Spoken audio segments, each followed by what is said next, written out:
எல்லாருக்கும் வணக்கம். ஒரு 2, 3 நாளைக்கு முன்னாடி அமைச்சர் மனோ தங்கராஜ் நம்ம பால் வியாபாரி ஒரு பதிவு ஒண்ணு போட்டிருந்தாருங்க. அத பார்த்ததுலேருந்தே மனசுக்கு ரொம்ப கஷ்டமா போச்சு. யார நெனச்சு அப்டின்னா, கழக உடன்பிறப்புகள நெனச்சு தான். ஏன்னா, அந்த பதிவால அவங்க தான் நெறைய பாதிக்கப்படுறாங்க. அதனால அத பார்த்து ரொம்ப கஷ்டமா போச்சு. நம்ம பார்க்குறோம் சமூக வலைதளங்கள்ல திமுகவுக்காக இந்த கழக உடன்பிறப்புகள் எந்த அளவுக்கு முட்டு குடுக்குறாங்க, எந்த அளவுக்கு கடுமையா உழைக்கிறாங்க அப்டின்னு நம்ம பார்க்குறோம். ஏதாவது திமுகவோட நிர்வாக திறமையின்மையினாலோ, அல்லது ஏதோ ஒரு ஊழல், ஏதோ ஒரு விஷயத்தினாலோ திமுக மேல ஒரு விமர்சனம் வருது, ஒரு குற்றச்சாட்டு வருது அப்படின்னா, அது எல்லாத்தையும் குறுக்க பூந்து தன் மேல வாங்கிக்கிட்டு, அந்த விமர்சனங்களுக்கெல்லாம் இவங்க பதிலுக்கு முட்டு குடுத்துக்கிட்டு, அ பொய்யா பேசிக்கிட்டு, அவதூறு யார் யாரெல்லாம் விமர்சனம் பண்றாங்களோ, அவங்க மேல அவதூறு பரப்பிக்கிட்டு, ஆபாச தாக்குதல் நடத்திக்கிட்டு, பெண்கள் யாராச்சும் விமர்சிச்சா, அவங்க மேலயும் பாரபட்சம் பார்க்காம ஆபாச தாக்குதல் நடத்துறது. இந்த மாரி கழகத்திற்காக கடுமையாக உழைத்துக் கொண்டிருக்கிறார்கள் திமுக உடன்பிறப்புகள். இல்லைங்களா? அவர்களுடைய உழைப்பினால கட்சிக்கு நல்லதா அல்லது டேமேஜாங்கிறது 2வது. ஆனா உழைக்கிறாங்கல்ல. அந்த அளவுக்கு உண்மையாவும், விசுவாசமாவும் உழைக்கிறாங்கல்ல. ஒரு உதாரணத்துக்கு சொல்லணும்னா, இந்த தனி ஒருவன் படம் பார்த்திருப்பீங்க. அந்த தனி ஒருவன் படத்துல அரவிந்த் சாமி தன்னுடைய அப்பாகிட்ட ஒரு கதை சொல்லுவாரு. அந்த கதை சொல்லும்போது அவங்க அப்பா அப்படியே வாழைப்பழத்த உரிச்சு சாப்பிட்டுக்கிட்டு, சிரிச்சுக்கிட்டு அந்த கதைய கேட்பாரு. அது என்ன கதைன்னா, ஒரு ராஜா ஒரு குரங்கு ஒண்ணு வளர்த்தான். அந்த குரங்கு அந்த ராஜா மேல ரொம்ப விசுவாசமாவும், அன்பாவும் இருந்துச்சு. எப்பவுமே ராஜா கூடவே இருந்துச்சு. அந்த அளவுக்கு ராஜா மேல ஒரு அன்பான, விசுவாசமான ஒரு குரங்கு. ஒரு நாள் என்ன பண்றாரு, அந்த ராஜா அப்படியே படுத்துக்கிட்டு தூங்கிட்டு இருக்கிறாரு. ஒரு அசதியில அப்படியே படுத்து தூங்கிட்டு இருக்கிறாரு. அந்த குரங்கு ராஜாவுக்கு காவலா பக்கத்திலேயே நின்னுட்டு இருக்குது. பக்கத்திலேயே உட்கார்ந்து பார்த்துட்டு இருக்குது. அப்போ ஒரு கொசு வந்து அந்த ராஜாவ கடிச்சுக்கிட்டே இருக்குது. இத பார்த்துட்டு அந்த குரங்குக்கு கோவம் வந்துருச்சு. எப்புட்றா இந்த கொசு வந்து நம்ம ராஜாவ கடிக்கலாம்? நம்ம ராஜாவோட தூக்கத்த இது கெடுக்குது. அப்படின்ட்டு என்ன பண்ணுது, அந்த கொசுவ விரட்ட பாக்குது. பல வழிகள்ல அந்த கொசுவ விரட்டுது. ஆனா அந்த கொசு போது, திரும்ப வருது, போது, வருது, ராஜாவ கடிச்சுட்டே இருக்குது. இத பார்த்துட்டு அந்த குரங்குக்கு பயங்கரமான கோவம் வந்துருச்சு. என்னடா இது? இந்த கொசு திரும்ப திரும்ப வந்து நம்ம ராஜாவ கடிக்குது. இந்த தத்தி ராஜாவும் கொஞ்சம் கூட சொரணையே இல்லாம இப்படி தூங்கிட்டு இருக்காரு. இது ஒரு முடிவு கட்டியாகணும். விடக்கூடாது அப்படின்ட்டு அந்த கொசு என்ன பண்ணுது அப்படின்னா, பக்கத்துல இருந்து ஒரு வாள எடுக்குது, ராஜாவோட வாள. இந்த கொசுவோட கதைய இன்னைக்கு முடிச்சே ஆகணும் அப்படின்ட்டு. அந்த நேரம் பார்த்து அந்த கொசு என்ன பண்ணுதுன்னா, ராஜாவோட கழுத்து மேல உட்கார்ந்து கடிச்சிட்டு இருக்குது. அப்படியே நேரா குறி பார்த்து அந்த கொசுவ ஒரே போடு. போட்டு அந்த கொசுவ கொன்றுது அந்த குரங்கு. அதுக்கப்புறம் என்ன நடந்துச்சு அப்படின்லாம் நீங்க கேட்கக்கூடாது. என்ன விஷயம் அப்படின்னா, இந்த இடத்துல இந்த ராஜா மேல வச்சிருந்த அந்த அன்பையும், அந்த விசுவாசத்தையும் தான் பார்க்கணும். அந்த மாரி அந்த ஒரு தத்தி ராஜாவுக்கு விசுவாசமா இருந்த அந்த புத்தி கூர்மையுள்ள ஒரு குரங்கு போல, அந்த குரங்கு செய்ற வேலைய போல, இந்த கழக உடன்பிறப்புகள் அவ்வளவு விசுவாசமாவும், அன்பாவும் திமுகவுக்காக வேலை செஞ்சுட்டு இருக்கிறாங்கன்னு சொல்ல வரேன். புரியுதுங்களா உங்களுக்கு? அப்படிப்பட்ட திமுக உடன்பிறப்புகளை உலுக்கும் விதமாக இருந்தது அமைச்சர் போட்டிருந்த அந்த பதிவு. அது என்ன பதிவுன்னு படிக்கிறேன் பாருங்க. கொத்தடிமை தொழில்முறை ஒழிப்பு நாள். தலைமுறைகளாய் உழைத்தும் தலையெடுக்க வழியின்றி. இந்த இடத்த ரொம்ப உன்னிப்பா கவனிக்கணும். தலைமுறைகளாய் உழைத்தும் தலையெடுக்க வழியின்றி கொத்தடிமைகளாக அவதிப்படும் பல லட்சம் தொழிலாளர்களை மீட்டெடுத்து அவர்களின் தனிமனித சுதந்திரத்தையும் உரிமைகளையும் காக்க உறுதியேற்போம் அப்படின்ட்டு மனோ தங்கராஜ் போட்டிருக்காருங்க. கொத்தடிமைகளாக இருப்பவர்களே அந்த கொத்தடிமைத்தனத்திலிருந்து மீட்டு அவர்களுக்கு தனி மனித உரிமை சுதந்திரம்லாம் கொடுக்கணுன்றது நல்ல விஷயம்தான். அமைச்சருடைய நோக்கம் இதுல நல்ல விஷயம்தான். ஆனா கொத்தடிமையாக வாழ்வதையே கொடுத்து வைத்த வாழ்க்கை போல நினைச்சுக்கிட்டு வாழ்றவங்கள எப்படி மீட்க முடியும் சொல்லுங்க பார்க்கலாம். அப்ப இது உடன்பிறப்புகளை ஏமாற்றும் செயல் இல்லையா? அவர்களுடைய முதுகில் குத்தக்கூடிய செயல் இல்லையா? இதை பார்க்குற உடன்பிறப்புகளுக்கு என்ன தோணும்? என்னடா இது? இத்தனை ஆண்டுகால தலைமுறை தலைமுறையாக நம்முடைய வாழ்க்கை முறை, நம்முடைய உரிமை தொகை 200, தலைமுறை தலைமுறையாக ஒரே குடும்பத்திற்கு விசுவாசமாக இருக்கக்கூடிய அந்த அது இது எல்லாமே நம்மகிட்ட இருந்து பறிக்க போறாங்க அப்படின்னும்போது அவர்களுக்கு எந்த அளவுக்கு ஆதங்கமாகவும் ஏக்கமாகவும் இருக்கும். அதனால அமைச்சர் வந்து இந்த ஒரு முடிவை இந்த ஒரு உறுதியேற்பை நீங்க மறுபரிசீலனை செய்யணும் அப்படின்ட்டு நான் கேட்டுக்கிறேன். அதே போல உடன்பிறப்புகள் போராடியாவது அந்த உரிமையை மீட்க வேண்டும். Stand with ஓபிஸ்.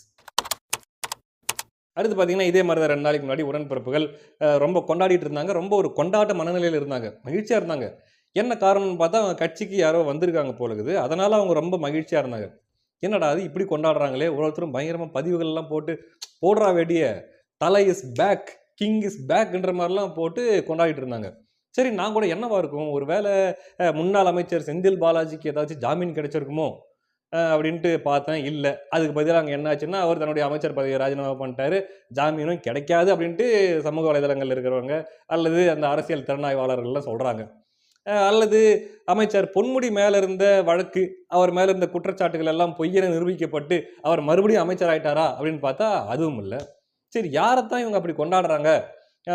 The man is back அப்படின்ட்டுலாம் போட்டு யாரை கொண்டாடுறாங்கன்னு பார்த்தா இவர் தாங்க. சூத்திலே அந்த தக்க வந்து அடிக்குது இவரை நீங்க அடிக்கடி திமுக மேடைகளில் பார்த்திருப்பீங்க. திமுகவுடைய நட்சத்திர பேச்சாளர், உடன்பிறப்புகளின் மனம் கவர்ந்த பேச்சாளர், திராவிட சொற்களை கையாள்வதில் கைதேர்ந்த ஒரு பேச்சாளர்னு வச்சுங்களேன். லவடிக்க பால் உட்பட உள்ள போட்டு கொட்டையை பிரிக்கி ஜூப் வச்சு இவர் ஒரு கொஞ்ச நாளைக்கு முன்னாடி இப்படிதான் கட்சியிலிருந்து நீக்கி வைக்கப்பட்டார். எதுக்காக அப்படின்னா ஒரு மேடையில இதே மாதிரி மிகவும் ஆபாசமா மற்ற கட்சி தலைவர்களையோ அல்ல மற்ற கட்சியை சேர்ந்தவர்களையோ பேசுனதன் காரணமாக மற்ற கட்சிகள் அவர் மேல வச்ச குற்றச்சாட்டு அழுத்தத்தின் காரணமாக திமுக கொஞ்ச நாளைக்கு அவர் கட்சியை விட்டு நீக்கி வச்சுச்சு.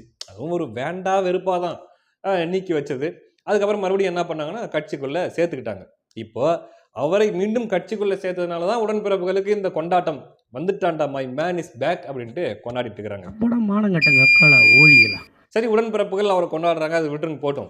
இதுல இன்னொரு விஷயம் என்ன அப்படின்னா, அவர் சொல்லும்போது என்ன சொல்றாரு, திமுகவில் சேர்ந்ததுக்கு அப்புறம் என்ன சொல்றாருன்னா, திமுகவில் இருக்கிற ஒரு முக்கியமான தலைவர் ஒருத்தர் இவர்கிட்ட சொன்னாராம், நீங்க பேசுறதை மட்டும் நிறுத்திடாதீங்க, அதுவும் உங்க பாணியில நீங்க பேசுறதை மட்டும் நிறுத்திடாதீங்க, ஏன்னா நீங்க பெரியாருடைய பாணியில் நீங்க பேசுறீங்க, அந்த பாணியை நீங்க அப்படியே தொடர்ந்து கண்டினியூ பண்ணுங்க அப்படின்ட்டு சொல்லியிருக்கிறாரு. ஒருத்தி இருப்பா பழைய அண்டா வாடகண்டா. நமக்கு தெரியலீங்க, ஒருவேளை இதுதான் ஈவேரா அவர்களுடைய பாணியா அப்படின்ட்டு நமக்கு தெரியலைங்க. ஏன்னா அவர் வாழ்ந்த காலத்துல நம்ம வாழல, அதனால அவருடைய மேடை பேச்சுகள் எல்லாத்தையும் நம்ம கேட்கல. ஏதோ யூடியூப்ல அங்கங்க கொஞ்சம் கொஞ்சம் வீடியோஸ் பார்த்துருக்குறோம், புத்தகங்கள்ல அவருடைய பேச்சு என்னென்ன அப்படின்றத படிச்சிருக்குமே தவிர அவர் பேசுறதை நம்ம நேரடியாக நம்ம காதுகளில் கேட்டதில்லை. ஒருவேளை ஒரு மூத்த தலைவராக இருக்கிறதுனால ஈவேரா அவர்களுடைய சொற்களை எல்லாம் அவருடைய மேடை பேச்சுகள் எல்லாம் கேட்டதுனால இதை பார்த்துட்டு பெரியாருடைய பாணியில் நீங்க பேசுறீங்க, இது அப்படியே தொடருங்க அப்படின்னு சொல்லியிருப்பாரா என்னன்றது நமக்கு தெரியலீங்க. 9க்கு பிறந்தவனுங்க. அப்படிப்பட்ட ஒரு திராவிட பேச்சாளரை தான், திராவிட மொழியை திறம்பட கையாளக்கூடியவரை தான் கழக உடன்பிறப்புகள் கொண்டாடிட்டு இருக்கிறாங்கன்னு வச்சுங்களேன். இப்போ சாதாரணமாக கட்சிக்கு யாராவது வெளியே போகிறாங்க அல்லது ஏதோ ஒரு காரணத்தினால ஒரு கருத்து முரண்பாடுகளாலேயோ அல்லது ஏதோ ஒரு சின்ன சின்ன உட்கட்சி பிரச்சனையால் ஒருத்தர் வெளியே போகிறாங்க, ஒரு கட்டத்தில் அவங்க திரும்ப உள்ளே வராங்க அப்படின்னா எப்படிப்பட்ட நபர் வெளியே போயிட்டு உள்ளே வந்தால் மக்கள் பொதுமக்கள் சாதாரணமாக எல்லாரும் கொண்டாடுவாங்க? அவர் கட்சிக்காக மிகவும் பாடுபட்ட, மிகவும் உழைத்த ஒரு நபராக இருக்கணும். கட்சியில் வந்து எல்லாருக்கும் பிடித்த, எல்லாருக்கிட்டையும் நாகரிகமாக அன்பாக பழகக்கூடிய ஒரு நபராக இருக்கணும். மேடைகளில் பேசும்போது மிகவும் அறிவுபூர்வமாகவும் நாகரிகமாகவும், அதாவது எல்லா தரப்பு மக்களையும் தன் பக்கம் ஈர்க்கும் திறமை கொண்ட ஒரு பேச்சாளராக இருக்கணும். அல்லது ஒரு விவாத நிகழ்ச்சியில் கலந்துக்கிறாங்க, தன்னுடைய கட்சி சார்பாக ஒரு டிவி விவாத நிகழ்ச்சியில் கலந்துக்கிறாங்க அப்படின்னா அந்த நிகழ்ச்சியில் உட்காரும்போது எதிரிகள் எல்லாருமே எதிர்த்தரப்பில் இருக்கிறவங்களாம் பார்த்து பயப்படும் அளவுக்கு தன்னுடைய வாதங்களை எடுத்து வைக்கக்கூடியவரும், அல்ல எதிர்கட்சியர்களே பார்த்து ரசிக்கிற அளவுக்கு தன்னுடைய வாத திறமை கொண்டவரும் பேச்சாற்றல் கொண்டவருமான அப்படிப்பட்ட ஒரு நபராக இருக்கணும். கட்சிக்காக நிறைய இழப்புகளை சந்தித்த ஒரு நபர், இப்படி கட்சிக்காக உழைத்த ஒரு நபர் கட்சியை விட்டு ஏதோ ஒரு காரணத்துக்காக நீக்கப்படுறாரு அப்படின்னா கண்டிப்பா அந்த கட்சியில் இருக்கிறவங்க வருத்தப்படுவாங்க. அப்படிப்பட்ட அந்த நபர் மீண்டும் கட்சியில் வந்து எல்லா தங்களுக்குள்ள இருக்கிற அந்த உள் முரண்கள்லாம் போயிட்டு மறுபடியும் கட்சிக்குள்ள வந்து சேர்த்து கொள்ளப்படுறாரு, கட்சிக்குள்ள மீண்டும் வராரு அப்படின்னா அப்படிப்பட்ட ஒரு நபரை அந்த கட்சியை சேர்ந்த தொண்டர்களோ அல்லது கட்சி நிர்வாகிகளோ அல்லது கட்சியில் இருக்கிற எல்லாரும் கொண்டாடுறாங்க அப்படின்னா அதுக்கு ஒரு காரணம் இருக்குது, அதுல ஒரு லாஜிக் இருக்கு இல்லையா? ஆனா இவர் எப்படிப்பட்ட நபர்? இந்த உடன்பிறப்புகள் கொண்டாடக்கூடிய நபர், கட்சிக்குள்ள வந்துட்டாருன்னு கொண்டாடக்கூடிய நபர் எப்படிப்பட்ட நபர்? மேடையில் பேசும்போது அங்கே இருக்கிற பெண்கள் எல்லாருமே இங்கே எப்படா இங்கே உட்காடுறது, இந்த இடத்துல உட்காந்துருக்கிறத பார்த்தாலே வேற யாராவது நம்மளை பார்த்தா நம்மள ஒரு மாதிரி நினைச்சிருவாங்களோ அப்படின்ட்டு அவங்க ஒரு மாதிரி சங்கோஜப்படுற அளவுக்கு, முகம் சுழிக்கும் அளவுக்கு பேசக்கூடிய ஒரு நபர். பொதுவாக இந்த நாகரிகமான பேச்சை விரும்புவார்கள். சரி, இவங்க என்னதான் கருத்து சொல்றான்னு கேட்கலாம், இவருடைய கொள்கை என்ன, கோட்பாடு என்ன, இவர்களுடைய அப்படிப்பட்ட உயர்ந்த சித்தாந்தம் என்ன அப்படின்னு நம்ம தெரிஞ்சுக்கலாம் அப்படின்ட்டு அதை கேட்கறதுக்காக உட்கார்ந்துருக்கிறவங்க எல்லாருமே ஒரு மாதிரி முகம் சுழித்து அந்த இடத்துல இருக்கிறதே ஒரு மாதிரி சங்கோஜமா நினைக்கிற அளவுக்கு திராவிட மொழியில் பேசக்கூடிய ஒரு நபர். கண்ட மேனிக்கு எதிர்கட்சியில் இருக்கிறவங்க எல்லாத்தையும் கெட்ட வார்த்தையெல்லாம் கொஞ்சப்பட்ட கெட்ட வார்த்தை இல்லை, அப்படி பேசக்கூடிய ஒரு நபர் கட்சிக்குள்ள மீண்டும் சேர்த்து கொள்ளப்படுறாரு. அப்படி சேர்த்து கொள்ளப்படுறவங்கள இந்த உடன்பிறப்புகள் கொண்டாடுறாங்க அப்படின்னா இவர்களுடைய மனநிலை எந்த அளவுக்கு ஒரு திராவிட மனநிலையா இருக்கும் அப்படின்றத பார்த்தா தெரியுது. முட்டா புண்டைகளுக்கு அது கூட தெரியலையாடா. ஆனாலும் இந்த கழக உடன்பிறப்புகள் கிட்ட இருந்து தமிழ் தேசியவாதிகள் கத்துக்க வேண்டிய ஒரு பாடம், ஒரு சின்ன பாடம் ஒன்று இருக்கிறதா தான் நான் நினைக்கிறேங்க. அது என்ன அப்படின்னா, என்னதான் அந்த கட்சிகள் அந்த கட்சியில் இருக்கிறவன் என்னதான் கொள்ளடிக்கிறான் அல்லது அவனால அந்த கட்சிக்கு டேமேஜ் தான், அவனால கட்சிக்கு கெட்ட பேர் தான், என்னதான் இருந்தாலுமே அவ்வளவு சீக்கிரம் ஒருத்தனை கட்சியை விட்டு தூக்கி வெளியே வீச மாட்டாங்க. அப்படி அவனா ஒரு கட்சி மாதிரி வெளியே தாவி போயிட்டாலுமே திரும்ப அந்த கட்சிக்கு அவன் வந்தான்னா அவனை அரவணைச்சுப்பாங்க. அந்த கட்சியினுடைய தொண்டர்களுமே திரும்ப வெளியே போன ஒருத்தன் உள்ள அந்த கட்சிக்கு வரான்னா அவனை கொண்டாடுவாங்க. இதுதான் அந்த கட்சிகள் இருக்கிற ஒரு விஷயம். நம்ம வந்து அப்படிப்பட்டவர்கள் நம்ம வந்து ஏத்துக்கிட்டு கொண்டாடணும். அவங்கள வந்து திரும்பவும் கட்சிகள்ல வச்சுக்கணுன்றது நம்முடைய பார்வை இல்ல. ஏன்னா, பொதுவாவே இப்போ இருக்கிற காலகட்டத்தில திராவிட கட்சிக்குள்ள போறவங்க என்னத்துக்காக பணம் சம்பாதிக்கணும், அல்லது இங்க வந்து ஏதோ ஒண்ணு ஒரு ஒரு சுய ஆதாயத்துக்காக தான் போறாங்க. ஆனா, நமக்கு நல்லாவே தெரியும். தமிழ் தேசியத்தை ஏத்துக்கிட்டு வர்றவங்க யாருமே துளி அளவு கூட சுயநலமோ, அல்லது தன்னுடைய குடும்ப ஆதாயத்துக்காகவோ, தன்னுடைய பதவிக்காகவோ யாரும் அதுக்கு ஆசைப்பட்டு வர்றது கிடையாது. எல்லாருமே இந்த மண் மேல இருக்கிற அக்கறையிலயும், நம்முடைய மொழி மேல இருக்கிற பற்றுனாலயும், இந்த மண்ணை நேசிக்கிறவர்கள் மட்டும் தான் தமிழ் தேசியத்து பக்கம் ஏத்துக்கிட்டு வர முடியும். ஏன்னா, இங்க வர்றதுனால அவர்களுடைய குடும்பத்துக்கோ, அல்லது தனக்கோ எந்த ஒரு பொருளாதார வகையிலயோ, அல்லது பதவி அந்த வகையிலயோ உடனடியா எதுவும் கிடைக்க போறதுன்ட்டு ஒண்ணுமே இல்ல. அவர்கள் அதை எதிர்பார்த்து வர்றதும் இல்ல. அப்படி அந்த உண்மையான உணர்வோடு, இந்த மண்ணை, மக்களை நேசிக்கிற அந்த உணர்வோடு, சுயநலம் இல்லாம தமிழ் தேசியத்தை நோக்கி வர்றவங்க, நம்ம அந்த அளவுக்கு நம்ம மதிப்பிடலையோ, அந்த அளவுக்கு நம்ம வேல்யூ பண்ணலையோ அப்படின்ட்டு ஒரு சின்ன ஒரு மனக்குறை இருக்கத்தான் செய்யுதுங்க. அதனால ரொம்ப லென்த்தாலாம் இத பத்தி பேசல.